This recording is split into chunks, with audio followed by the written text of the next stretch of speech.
everybody and welcome back to Bluebird. Today we're doing a very small and quick craft experience.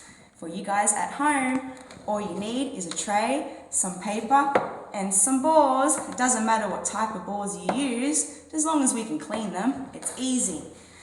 Next, we're going to grab some paint. Let's use some purple. We're going to put some purple in the tray. Woo! And let's try some green. Why not? Green. Woo! And then we're going to pick up the tray and we're going to move those balls around. Whoa! Maybe it will mix the colours and make a new colour. Wow! Look at all those colours. Purple and green. It's making a bit of a pink actually. Wow, how fun and easy.